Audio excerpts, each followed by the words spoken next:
эфир жүргізіледі. Ұялы телефондарды ұшыруды сұраймын. Рахмет. Отыру жұмысына кіріспес бұрын біз жұмыс регламенті бойынша келісуіміз қажет. Келесі регламент ұсынылады. Баяндамашыларға 10 минутқа дейін, анықтама және сұрақтар үшін 3 минутқа дейін уақыт беру.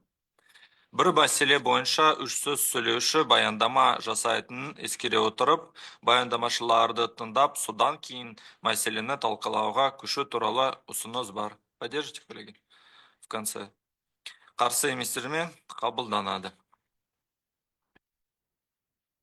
Күн тәртібін қарастыруға көшеміз. Сөз қалалық көлік және жол көлік инфрақұрылым басқармасы басшысы Асхат Жиенбайұлы Қарағойшыға беріледі. Мархабат.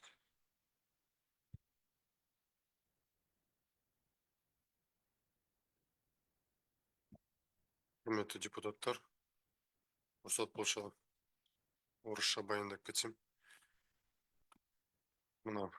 По жилым массивам. В 2025 году в 6 жилых массивах планируется реализовать 8 проектов. Потребность финансирования составляет 12,5. На сегодняшний день выделено 8,5. С местного бюджета 5,2 миллиарда тенге. С республики выделено 3,3. Жилой массив Юго-Восток, вот левая сторона, в первую очередь Каспака. Вы ездили, вы в курсе, что мы в этом году этот проект завершаем. Остаточный объем на 500 миллионов тенге осталось. Жилой массив Юго-Восток, левая сторона, вторая очередь. Здесь компания «Казэнергоинвест». Стоимость договора составляет 17,9 миллиарда тенге. На сегодняшний день освоено, до сегодняшнего дня освоено 9,5. Выделено по году 2,4 миллиарда тенге. Из них РБ 1,9, с местного 500. В проекте предусмотрено 14 улиц, из них построено 7, то есть половина осталась. Жилой массив Коктал-1, вторая очередь. Компания ТОРК Инжиниринг. Остаточный объем осталось на 500 миллионов. В этом году мы ее завершаем, сдаем госкомиссию. Внешние сети электроснабжения жилых массивах. Интернациональный, Мичурник и Генджар. Подрядной компанией является компания ТО НКО. Сумма договора составляет 3,5 миллиарда тенге. Освоено в прошлом году только 300 миллионов. На этот год 1,3. Чтобы полностью завершить, необходимо более 2 миллиардов тенге. Кабельный канал прокладывается.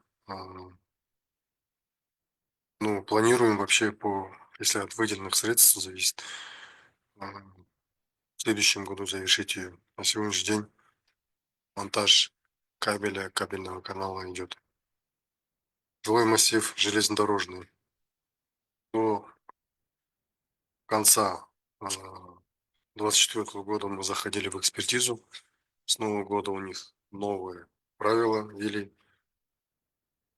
по базам, которые оценки они не проходят. То есть мы проходим сейчас по-новому. Где-то после 5 мая планируем зайти в госэкспертизу. И где-то в конце июня выйдем и продолжится реализация проектов. Необходимо на этот год 300 миллионов тенге, выделено с РБ 1,5 миллиарда тенге. Сумма вообще договора составляет 25 миллиардов тенге будет после корректировки. Там 5 пусковых комплексов мы разделили. Ну, работы будут продолжены в течение 3-4 лет. Поселок Комсомольский, 4-я очередь. Договор расторгнут, вы знаете. Компания из Астана в этом году. Мы до конца, где-то до середины июня, вытащим госэкспертизу, зашли на корректировку, или судебные дела, расторгли договор, объявим конкурс, и в этом году мы планируем завершить вот красно подчеркнутую улицу ITKB, где народ требует, где нету, отсутствует благоустройство, отсутствует освещение на сегодняшний день. Управление природных ресурсов зайдут посередине и посадят деревья. То есть мы комплексно зайдем. В жилом массиве Кир мы в этом году, в прошлом году разработали проект по просьбе жителей. Там отсутствуют тротуары. Мы на 16 улицах должны проложить тротуар в этом году и 5 светофорных объектов. Выделено 300 миллионов, необходимо. Мы на этом уточнении добавляем 500 миллионов. Итого сумма договора составляет 1,3. В этом году хотим полностью завершить и сдать ее. Следующий проект у нас Мичурина. Здесь проект в этом году Мичурина интернациональный доступ Кюйгенжар. Мы в этом году по существующим улицам планируем запустить воду, то есть подать воду от интернационального в сторону Куйгенджар управление коммунального хозяйства будут тянуться подводящие сети. Мы реализуем насосную станцию и внутриквартальные сети. В этом году мы вот эти 4 поселка должны подать воду. До конца года, это до ноября месяца. Ну, план такой. Так. У нас еще есть проект ЛПУ. Это, вы знаете, за чертой города, но она, однако, относится к городу в прошлом году. Да. Мы там идет проект. Мы, наверное, на майское уточнение не успеем. На августовом уточнении мы запросим деньги. Ориентировочную сумму мы планируем. Где-то выйдет примерно 1,5 миллиарда. Необходимо большие построить 3 улицы, тротуарную часть, уличное освещение. В этом поселке я сам был, нету ни освещения, ни подъездных дорог, ни нормальной остановки. Далее, в текущем году по поселкам планируем по среднему ремонту отремонтировать 11 улиц. Вот недавно мы были в поселке промышленный, Юго-Восток, где ездили большие грузы. Вообще там дорог не осталось. Вот в этом году мы по таким объектам будем проходить. Вот вкратце у меня по докладу все. Готов отвечать. Спасибо, присаживайтесь, потом уже докладчики все выступят, перейдем к вопросам. Сөз коммуналдық шаруашылық басқармасының басшысы Ерлан Амангүлдіұлы Сыздықовқа беріледі.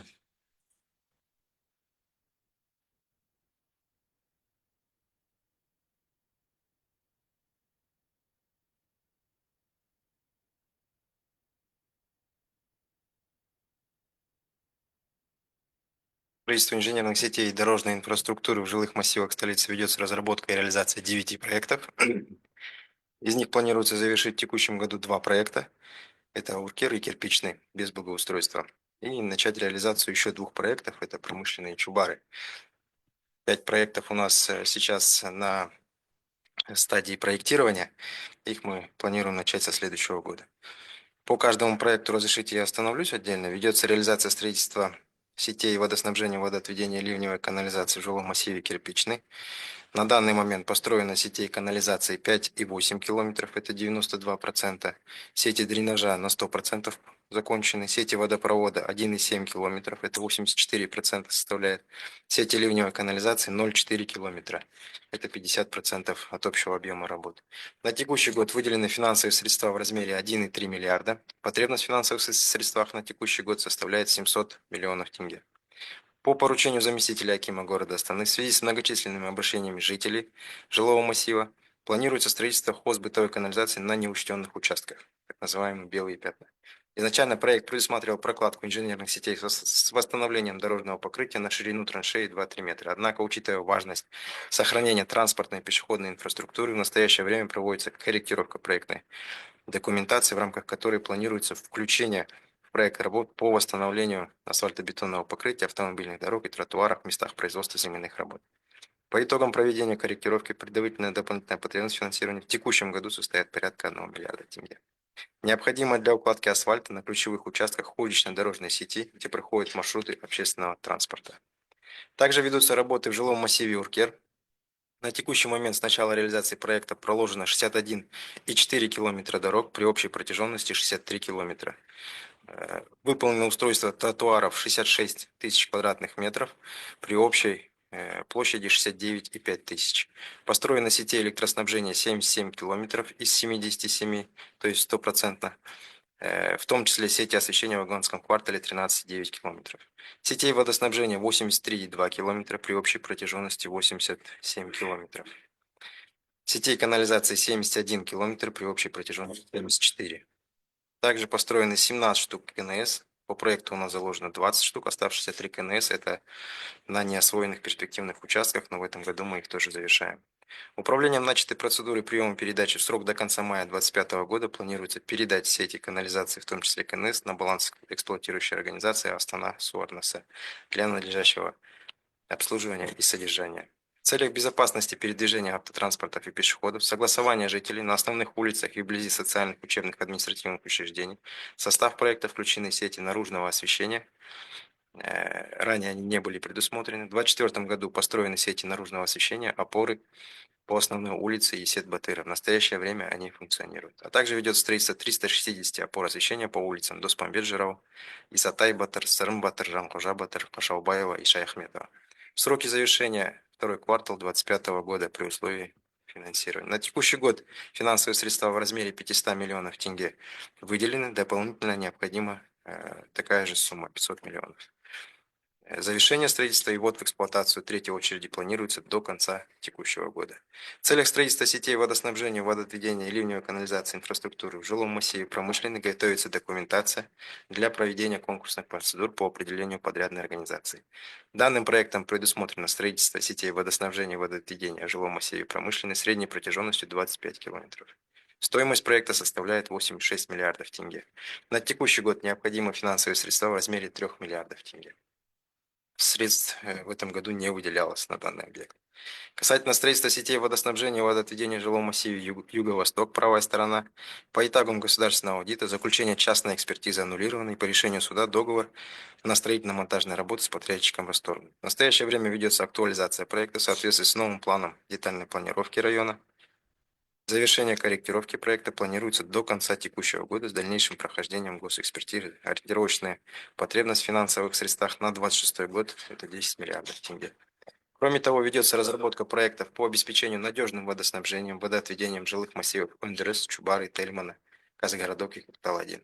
Завершение проектирования планируется в жилых массивах Чубары, это сентябрь 2025 года, Ондерес, Тельмана, декабрь 2025 года, Казгородок, Куктал-1, это в июне-июле 2026 года. Ориентировочные сроки реализации проектов при своевременном финансировании 2025 и 2028 годы. Основной целью реализации данных проектов является отведение бытовых и ливневых стоков с указанных жилых массивов. Ориентировочная общая стоимость разрабатываемых проектов 40 миллиардов тенге. Реализация вышеуказанных проектов планируется согласно нормативным срокам строительства при условии своевременного и полного финансирования.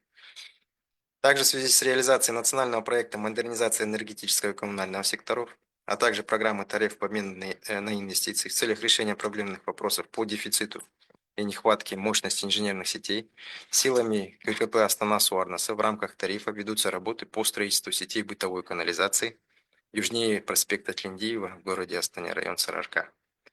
Пересечение проспект Тлендиева, улица 150 лет Абая, Акансера. Общая сумма проекта 2 миллиарда тенге. Данное мероприятие позволит достичь показателя эффективности в 2025 году по водоснабжению снижение износа на 0,7%, с 41% до 39,4%, по водоотведению на 0,6%, с 39,7% до 39,1%. Снижение аварийности по водоснабжению на 2,5% по сравнению к прошлому году по водоотведению на 1,9%. Доклад окончен. Спасибо за внимание. Сөз энергетика басқармасы басшысының орынбасары Мақсат Қаркешұлы Исмағұловқа беріледі. Мақсат Қаркешұлы, басқарма бастығы қайда? Ол неге кеткен? КПМ-ға кеткен постановление бойынша қол қойып жатыр. Басқарма басшысы бірінші рет емес, үшінші рет біздің отырысқа осы қатыспай жатыр. Ол қалай түсінуге болады? Бір рет болмады, екі рет болмады, бүгін үшінші рет қатыспай жатыр. Әкімнің атына тиісті хат жолданады. Басқарма бастығының тәртібіне байланысты. Солай өзіне хабар жеткізді. Қабылдаңыз. Саламатсыздар, құрметті Табиғат Қабденұлы, құрметті депутаттар. Астана қаласының тұрғын үй алаптарына инженерлік желілер салу бойынша энергетика басқармасымен жүргізіліп жатқан жұмыстар және жоспарлар жоспарлармен танысуға рұқсат етіңіздер. Жалпы ең негізгі жүргізіп жатқан жоба тұрғын алаптарға бұл деген елорданы газдандыру бойынша. Бүгінгі күні қаламызда жалпы 14 тұрғын алабы барлығы газбен жабдықталған. Көрсетіп отырған слайдта көруге болады, яғни жасылмен белгіленген аудандар ол түгелімен қазіргі уақытта табиғи газ әкелініп берілген аудандар болып табылады. Сонымен қатар былтырғы жылы жалпы энергетикада қауіпсіздік деген түсінік бар, энергетикалық қауіпсіздік. Сол себептен біздер былтырғы жылы 2 жыл бұрын қаланы түгелмен газовое кольцо деп айтамыз, соның құрылысын аяқтадық. Яғни қазіргі кезде қала жан жағынан түгелмен қажетті газбен жабдықталған. 200 мың тұрғынға бізде газ желілері әкелінген. Жалпы қазіргі уақытта биылғы жылға жоспарланған Чубары және Тельмана тұрғын алаптарын бітіреміз деп жоспарлап отырмыз. Қажетті біздерде ақша бөлінген. Келесі слайд жақсы болды. Енді жоба бойынша тоқтауға рұқсат етіңіздер. Бүгінгі күні бізде Сарыарқа, Алматы, Есіл және Нұр аудандар кейбір бөлігі газдандырылған. Енді келер жылы, осы жылы, яғни біздер Чубары тұрғын алабын ішін түгелімен аяқтаймыз. Қазіргі уақытта 95% аяқталған. Көрген боласыздар, көшесімен қажетті газ құбырлары салынды, қажетті ақша бөлінген.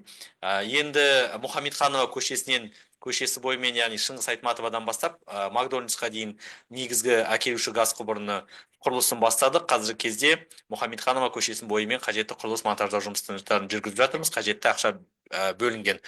Келесі слайд. Үркер тұрғын алабы бойынша 24 жылы жеке инвестормен, Қазақ жылу инвестормен 1000 шақты үй газға қосылған болатын. Осы жылы біздер оны ГЧП механизм арқылы қазіргі қажетті конкурстық жұмыстар жүргізіп жатыр. Аталған мердігер ГЧП арқылы қол қоямыз деп жоспарлап отырмыз. Келесі слайд. Тельмана тұрғын алабы ішкі тарату желілері біздерде ұлттық оператор Қазагаз аймақ осы жылы бастады. Оларда қажетті қаражат бар. Оған әкелуші подводящий газопровод бойынша осы екінші уточнениеде біздер оған қажетті қаражат сұрайтын боламыз. Бір жұмадан кейін шамамен мердігерді анықтау бойынша конкурс жарияланады. Биылғы жылы Тельманда да газға қосамыз деп жоспарлап отырмыз. Кирпичный тұрғын алабы бойынша бір жұма бұрын экспертизадан өтті. ПЗС осы уточненияға қажетті ақша 500 миллиондай сұрайтын боламыз деп жоспарлап отырмыз. Енді бізде тағы да әлі жоспарлап отырған жобалар бар. Бұл негізгісі енді газдандалмаған бізде өндіріс пен Garden Village деп қалып отыр. Осы жылы біздер шамамен тамыз айында қажетті мемлекеттік сараптамадан өтіп, осы жылдың соңында және келесі жыл 2 жыл бойы құрылыс монтаждау жұмыстарын жүргіземіз деп жоспарлап отырмыз. Жалпы газдандыру бізде 2026 жылдың соңына дейін аяқтаймыз деген жоспар бар. Сонымен қатар екінші жобамыз бұл электрмен жарықтау бойынша.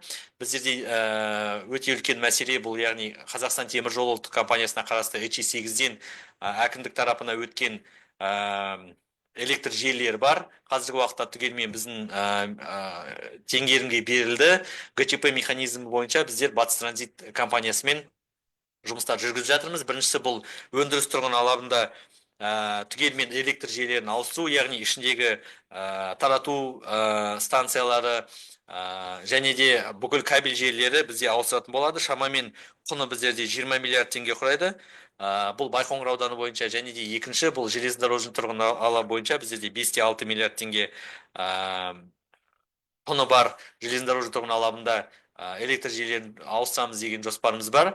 Осы жылдың шамамен тамыз айына дейін біздер қажетті келісімшартқа қол қойып, жылдың соңына дейін ПЗ-ларын өтіп, келесі жылы іске асырамыз деген жоспарымыз бар. Баяндама осымен аяқталды. Барлық жұмыстар негізгі осы. Рахмет. Рахмет, отырыңыз. Талқылауға көшейік. Көптістер, коллеги, коллеги. Пожалуйста, Жан Ильич.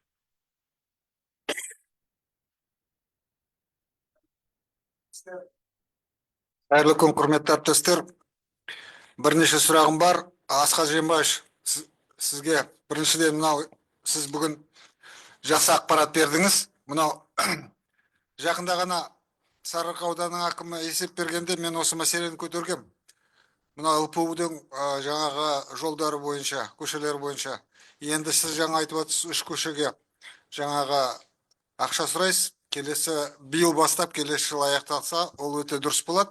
Толық қолдаймын осы ұсынысыңызды. тезірек бастағанымыз дұрыс. Үш көше.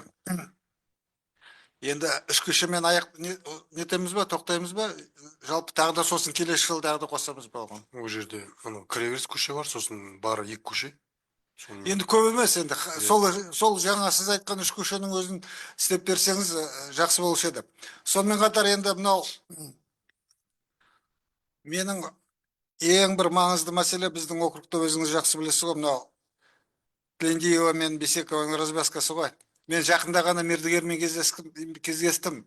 Сонда олар айтады, ақша мәселесі шешілмесе, жұмыс тоқтап қалатындай не бар, қауіп бар. Сондықтан енді өткенде айттыңыз, республикалық жаңағы неге тағы да жібердік деп, жаңа уточнениясын, сол мәселе қалай болып жатыр? Себебі халықты алаңдатып жатыр, бұл енді көптен созылып кеткен жұмыс қой, сондықтан өте маңызды мәселе. Осыған бір ақпарат берсеңіз, рахмет. Ана аптада республиканский бюджеттен РБК-дан отказ келді. Отказ келді, иә. Ол жерден жазылған, мен МБК-дан өткізіңдер, ақшаны өздеріңіз төлеңіздер деп. Соны қазір қатты күтіп отыр. Осы қатты бүгін алсақ, біздер уже МБК-ға шығарамыз. Оны қалай да болса да, ақшасы көп болса да өткізу керек. Ол жерді бітіру керек.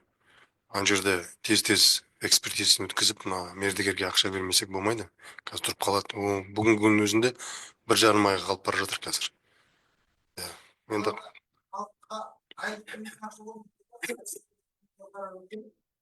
жатыр, себебі жаңағы ақша түспей жатыр. Сондықтан да бұл мәселені жергілікті бюджеттен шешпесек болмайды. Республикадан болмайды. уақыт жолап бара жатыр. Соны ертең келсе, мен уже мейрамдардан кейін уже неге шығарам, МБК-ға шығарып тез-тез өткізіп, сіздің қолдауыңызды сұраймын. Тез-тез көмектесіп Өте маңызды мәселе. Табиғатқа Жүресіңіз бірнеше рет көрдіңіз ғой. Соны өткізіп, бізде енді уточнение июньде болады шығар деп отыр.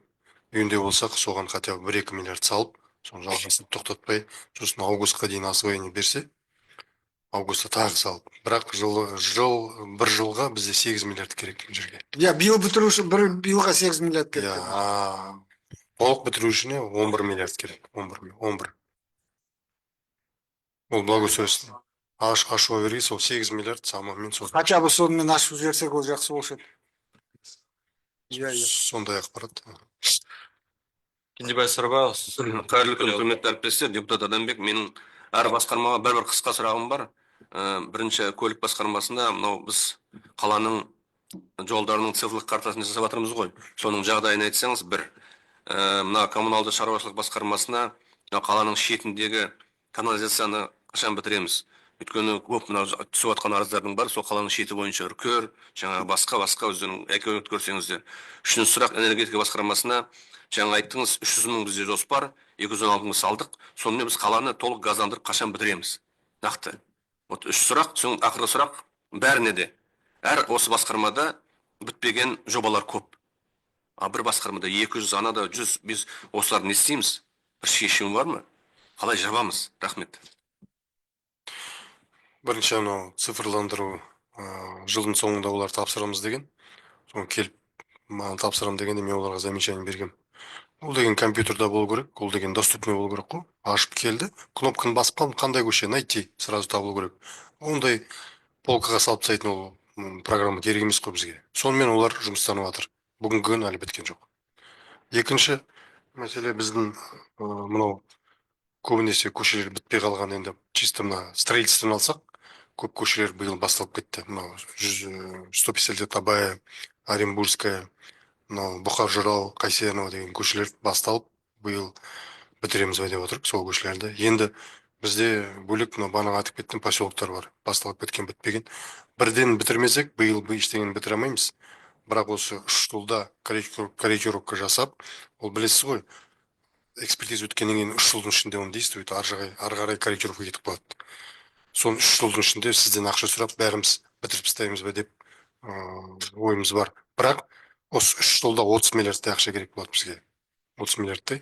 Соның ішінде мынау жаңа бұларды бітірмей, біздер жаңа поселок, жаңа жобаларды бастай алмаймыз. Негізі осындай мақсат қойып отырмыз. жылдың аяғында келесі жылдың қарызын қараған кезде алдыңғы жылдың лимитке мүмкіндік болса солар лимит кіргізіп бітіріп алсақ бір жолды. Иә, лимит кіргізіп, чтобы қайта қалтай бермейтіндей. Келістік. Асхат Жембаев.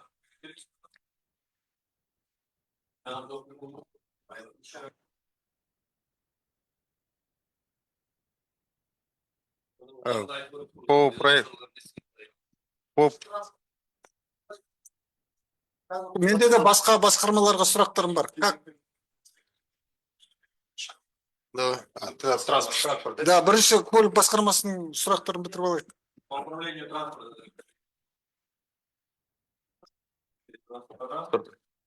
Да. Давайте.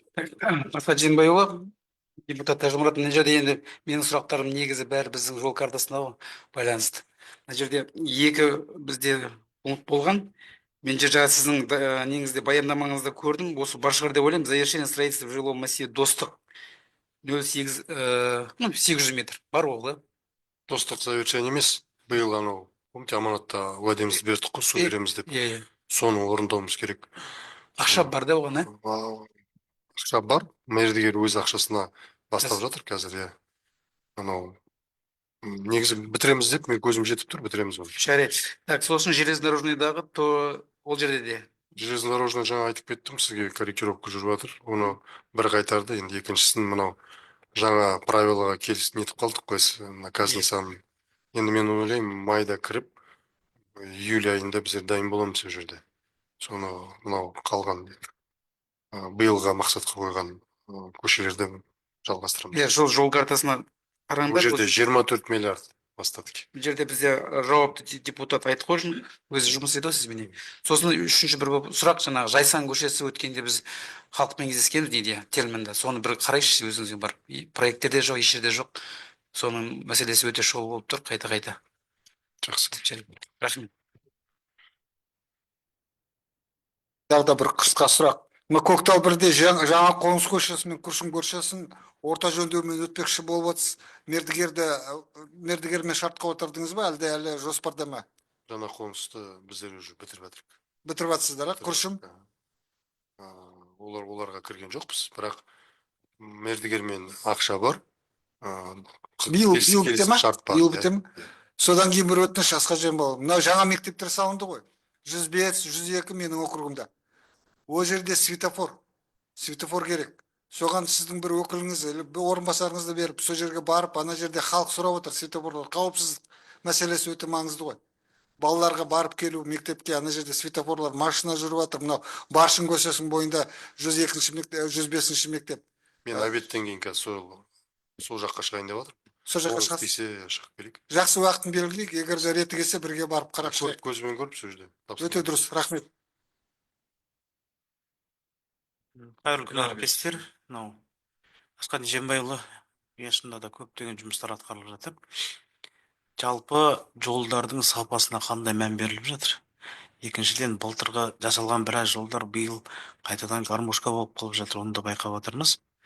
Үшінші сұрақ, Әлихан Бөкейхан көшесі кеңейтіле ме болашақта, қандай жоспарда? Качество сапасына келсек, сіз білесіз, центр качествомен еттік, келісімшартқа отыр, ақшасын да көбейттік, сізге мен баяндама бергем. Ана жылғы асфальттан колея жоқ. Одан бұрын 2 жыл бұрын салынған, өзіңіз көрдіңіз, мәңгілікті біздер қайттан істедік, мәңгілікті. Ол жерде тағы замечаниялар бар. Мынау Ұлы даланы біздер кірісіп кеттік, Ұлы далаға. Бірақ Ұлы даланы ол гарантийный срок өтіп кеткен. Ұлы дала ол ақшасы төленеді. Қайттан мердігер кіріп. Ол енді істелгеніне көп жыл болды. 7-8 жыл болып қалды Ұлы даланы істелгеніне.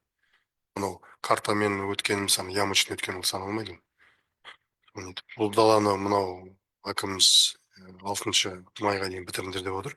Соған жұмыстанып отыр қазір. Сосын қандай сұрап отырсыздар? Бөкейхан проект экспертизі да кеңейтілу. Ол 2 полоса болды. Қазір 4 полоса қылғымыз келіп жатыр. Болашақта қазір мына майский уточнениеде ертең мен шығарам, бірақ оның экспертизасы болмайды. Сол жерде мен сізден тілегім болады, 1,5 миллиардтай ақша қойып қойып сол жерге. Оны да аздап нарушение. Бірақ қазір ақшаны қойып, июньде мердігер шықса, сразу бастап кету керек. Келесі уточнение бізде қашан болады? Августта, сентябрьда болады. Оны үлгермейміз ақшасыз. Негізі жылдың соңына дейін сол 4 полосаны Керей Жанбек пен Ұлы Далаға дейін бітіріп тастаймыз ба деп ойлағанбыз. Сол. Саджимович, тогда этот... Малец. И другим направлением перейдем. Джеймбаевич, один вопрос. Мы в марте месяце был объезд у нас по конечным остановкам. Помните, мы объезжали? И там мы договорились, ну там вопрос идет о установке туалетов для водителей.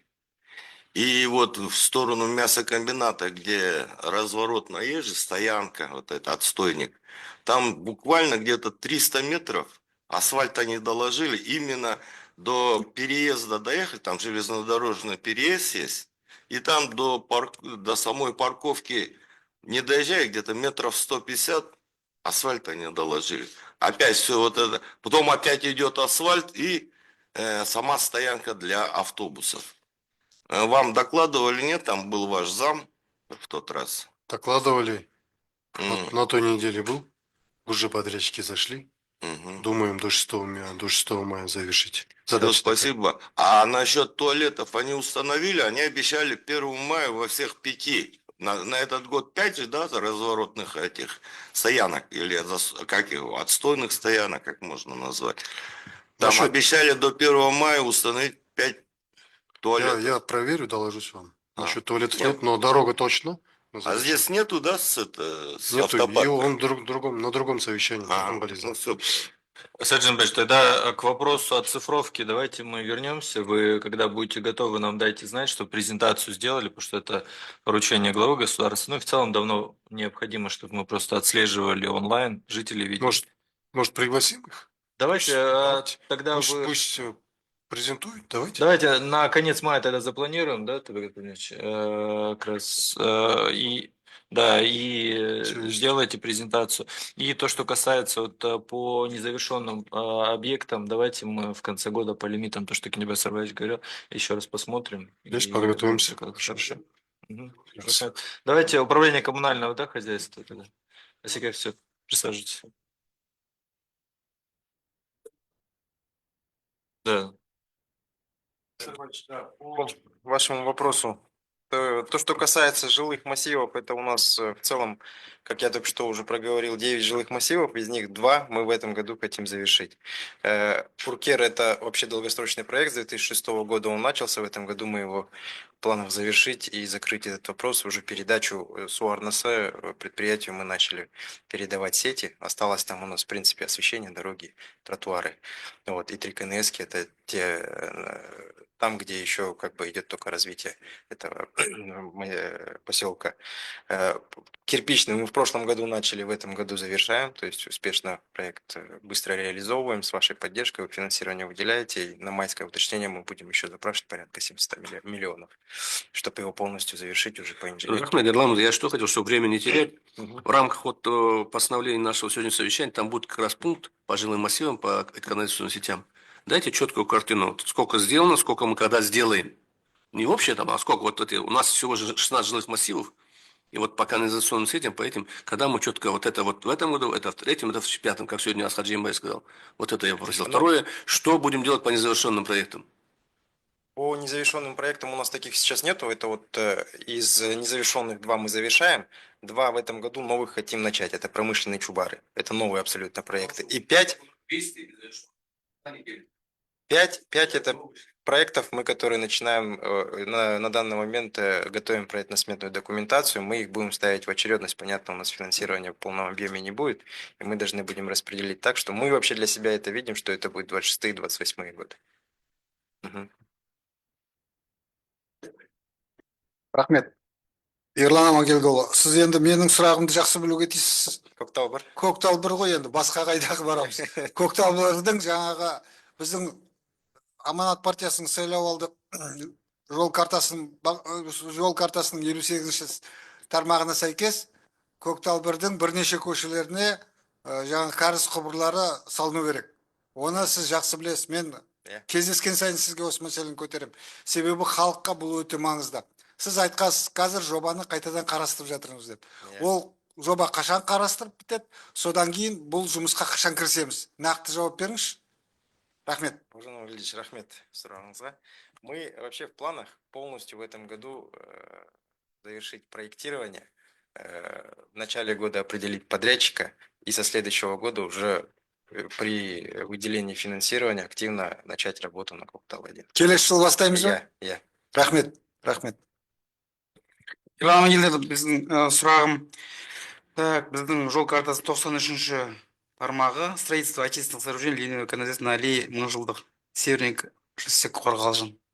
Сол бойынша несі 25-ші жылы бітіреміз деген өткенде Там уәде бердіңіздер. Мы сейчас... Просто, Владимир Владимирович, вам надо постановление включить надо вот сейчас вот эту, эту дорожную карту, что они здесь озвучили, что заложены деньги. Там, да, в мае нам нужно будет, мы будем запрашивать на уточнение 5% у нас осталось. Қанша? Это порядка 250 миллионов. Вот. И в этом году мы его полностью завершаем и сдаем в эксплуатацию. Этот объект. На 95% закончены. Сейчас уже дорабатывает подрядчик все необходимые работы, и уже подписание декларации и госакта будет. Да, по дворцу По школьников тоже, где дворцу- вот ваш пункт и Мадины пункт. По дворцу школьников, да, нам в этом году обеспечили финансирование. В этом году точно так же в планах мы завершаем этот объект. То, что касается коллектора, который через триатлон парк идет, мы его проложили, остались работы только на оголовке на самой реке. В принципе, это 2 недели мы его заканчиваем, с парка полностью в порядок приводим и выходим. Останутся только работы на самых очистных, мы там закрываемся и полностью насосные станции устанавливаем, обвязку всю Бітіреміз делаем. қысқаша, да? Бітіреміз, иә. Все. Вот по вот этим пунктам в протоколе мы тогда отразим. Вы дайте тоже детальную информацию, что по дорожной карте, потому что они на контроле стоят. И, Иван Юрьевич, несколько моментов. Первый, мы сами иногда непроизвольно затягиваем, коллеги. Например, по Юго-Востоку весь прошлый год людям обещали то, что экспертиза, все выходит, в итоге вышло, даже деньги мы заложили. Это тоже пункт дорожной карты. В итоге сейчас вы опять его ставите на переделку, на корректировку. Там из-за конкурсных процедур затянулось. В итоге вроде бы и сам проект был, и деньги были, и все нормально. Из-за каких-то неправильных процедурных вопросов мы в этом году полностью пропускаем год, непонятно, что с деньгами на следующий год будет. Поэтому вот эти моменты нужно прям заранее прорабатывать, чтобы при наличии денег и проектов мы потом не заворачивали проекты. И второй момент, мы вчера очень детально проехались по коммунальным предприятиям, по всем. Большая работа и экосистемам, Тазваком проводится, но нам в соответствии с поручением президента нужно очень трепетно к деньгам относиться. К сожалению, есть моменты, когда мы закупаем технику, да, вот там 20 КАМАЗов и Лорда экосистем закупили, а они начинают сразу сыпаться и ломаться. То есть давайте тогда детально, предметно подходить к закупке этого всего, потому что суммы очень высокие, да. Иногда вот эти кроты в народе, которые называются там больше 200 миллионов за машину, а они там температурные режимы не выдерживают, еще что-то, поэтому здесь у нас нет права на ошибки, да, управления при закупе. Да, понятно, отечественное содержание, но давайте изучать, смотреть аналоги и так далее, потому что тратим последние 2 года, мы активно поддерживаем, да, закупку, чтобы решался вопрос, депутатский корпус, но когда вот такое качество, оно очень как бы влияет на работу, поэтому вот по вот этим 2 моментам я попрошу прям на личный контроль возьмите, потому что иначе по Юго-Востоку мы очень серьезное раздражение получим, ну и по бюджетным деньгам надо прям детально, экономно подходить. Принято. Два слова добавлю, я. Да, конечно. Вот схем коммунальным нашим 3 управлениям, энергетики, коммунального хозяйства, ну и транспорт, наверное. Вот, Алексеевич, у меня такое предложение, Давид Кавденович. Вот была такая практика, я поднимал наши вот эти брошюры, которые были в 4-м, 5-м созывах, вот по деньгам, когда подходили, бывало, вот депутаты садились, и одно управление целый день смотрели, только с перерывом на обед. Целый день, все деньги смотрели. Давайте так делать к концу года. Тогда мы будем с утра до вечера все будем знать. Готовы ваша комиссия, готовы мы подключиться, кто еще. Сонда будет толк. А ведь шапқылап келгеннен не пайда?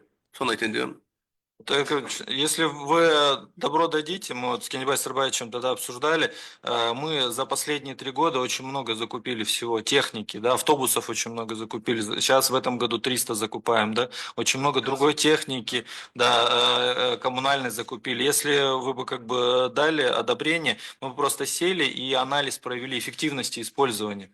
Потому что иногда на линию не все там автобусы выходят, иногда техника простаивает и так далее. Вот прям такую аналитику перед бюджетом следующего года прям разобрать и понять. Может быть, нам и не стоит какое-то дозакупать технику, можно просто там эффективно использовать и все. И я думаю, мы бы как бы совместно проработали.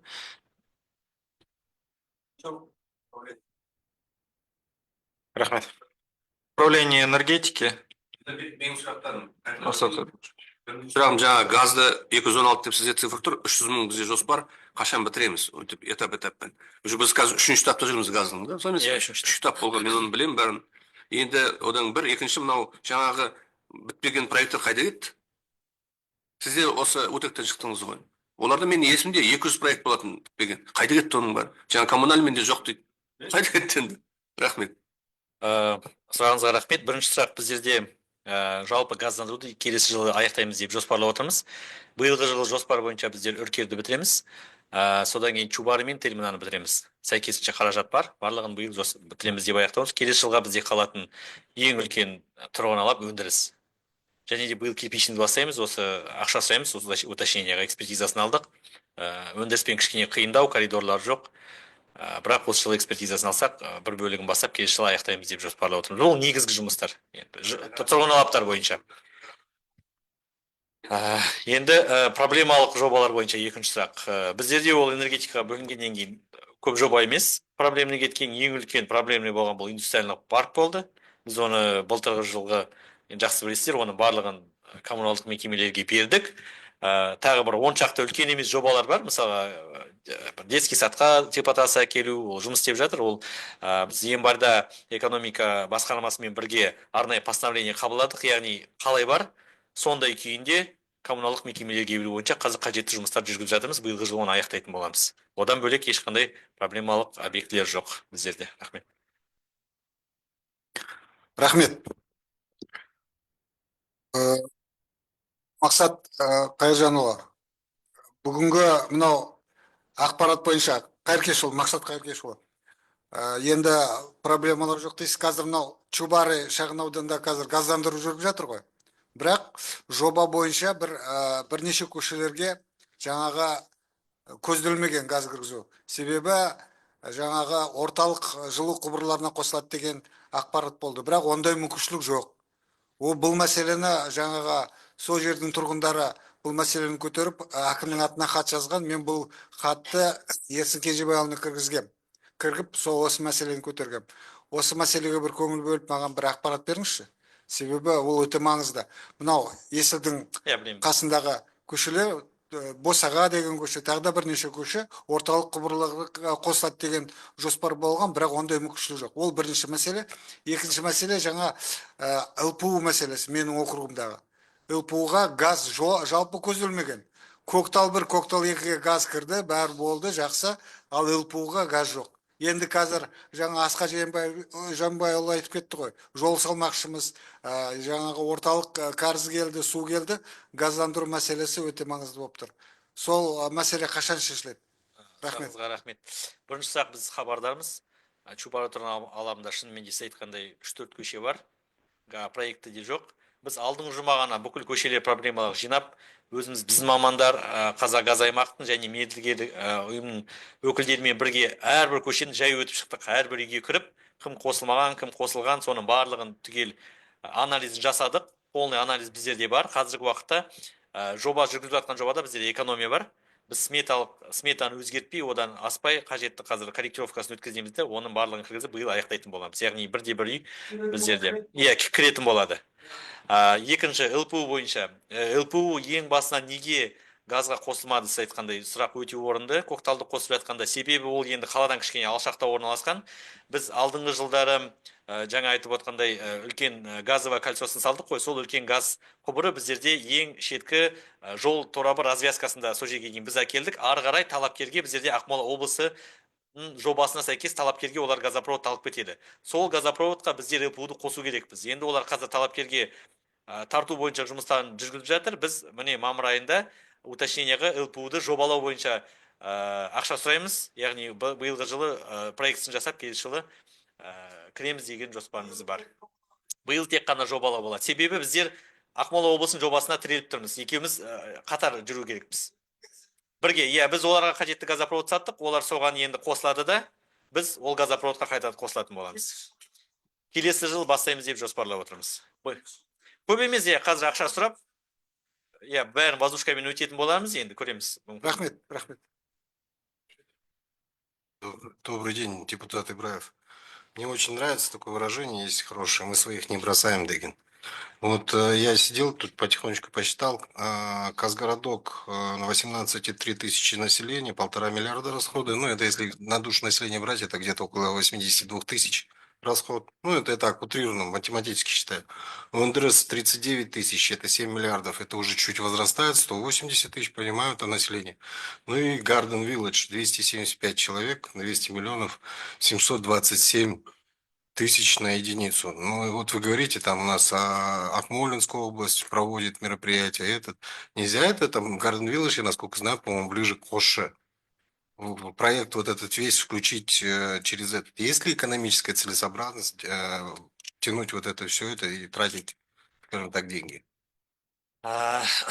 Первым делом, какой бы жилой массив ни был, у нас первая задача проекта газификации была это подведение газа каждому дому, вне зависимости от того, на отрасль, да. Поэтому экономика есть, у нас ценообразование разное. Почему? Такой вопрос, да? На душу населения. Потому что, отвечаю, условно, Garden Village, чтобы дотянуть, мы протягиваем газопровод высокого давления. У нас там разный диаметр, прохождение экспертизы разные требования. К УНДРСу, например, мы уже протянули газопровод высокого давления, он сидел в составе кольца, подводящий у него уже есть. То есть там остается только расплетка, она значительно дешевле. К некоторым жилым массивам, вот, которые дороже выходят, к ним она дороже, потому что в составе проекта будет сидеть подводящий газопровод. Поэтому стоимость варьируется разная. Мақсат Каркевич, это я понимаю, я просто спрашиваю, не ближе ли с Кощей протянуть туда ветку, и она выйдет, мне кажется, дешевле? Garden Village у нас и оттуда подтягивается, мы с других мест не запитываем. У нас везде наиближайшая точка подключения.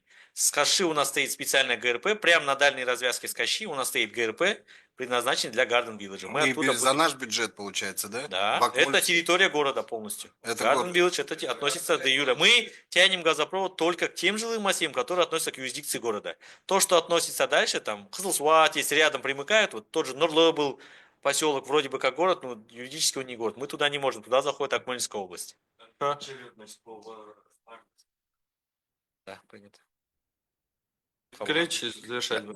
Мақсат Қайыркешұлы, негізі жол картасында газ бойынша сұрақтар қазірше жоқ.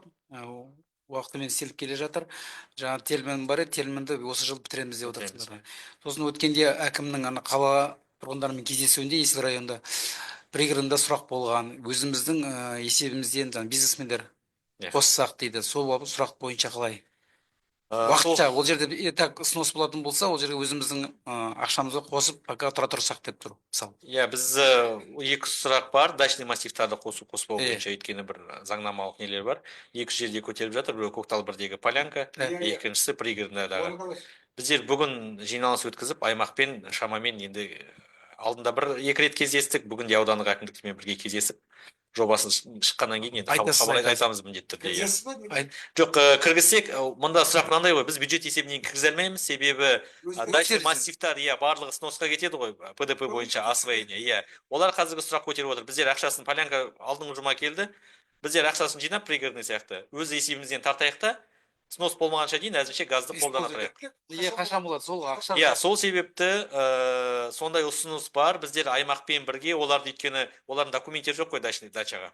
Сол себептен қосқанда ертең олар ақшасын жұмсап, сосын қоса алмай қалып деген мәселе болмасын деп, соны аймақпен бірге қазір Казагаз аймақ ұлттық компаниясы. Жоқ, олар обслуживающий организация. Біз Астаналық типа сияқты, бірақ газ обслуживать ететін. Рахмет. Екінші сұрақ, Владислав Алексеевич, протокол надо включить, вот это много обращений Айкомек, ну, касательно, где особо денег нет, где можно установка, например, знак, может включить в этот протокол, пусть они это управление сделает, знаки, например. Термина пригородных знаков нет. Ладно, там остановка, деньги нужны, это элементарный вопрос. Рахмет. Будем подводить итоги ко всем управлениям, коллеги. Мы протокольно моменты все отразим. Первый по поводу всех проектов, то, что сегодня неоднократно поднимали, вот Кендебай Сарбаевич говорил, было много незавершенных. В итоге от всех управлений предоставьте нам информацию, на какой стадии находится, сколько потребность в деньгах, когда закончится экспертиза, потому что иначе мы людям говорим недостоверную информацию. Такая ситуация, как там, когда воды нету в Мичурино, или там по юго-востоку должны были в этом году начать, не начали. Поэтому там пропишите конкретные сроки, экспертизы, денег, суммы и так далее, мы уже будем понимать. Плюс отдельной строкой дорожная карта партии. Если это отражено, значит это приоритетное финансирование, это были обещания перед людьми, избирателями, нам нужно завершать в конкретные сроки. То же самое отразите. И мы уже будем при финансировании детально смотреть по каждому управлению и поддерживать те проекты, которые учтены, которые завершены, и нужно уже полностью завершать, а то у нас растягивается. И второй момент по поводу рабочей группы, мы тогда сформируем тоже протокольно и по анализу использования всей нашей техники, закупов и так далее, потому что, к сожалению, динамика нехорошая. По скорой помощи была ситуация очень плачевная, когда стояли сломанные машины, да, вот сейчас по другим закупам, поэтому анализ сделаем, тоже будем после этого уже принимать какие-то, давайте, решения по закупу новой техники, потому что мы бежим иногда впереди паровоза, лишь бы закупить, а потом она простаивает или может неэффективно использоваться. Поэтому все это мы по итогам протокола отразим. Коллеги подключатся активно все вместе мы к работе и уже будем понимать по финансированию на следующий год. Спасибо всем за участие. Всего доброго.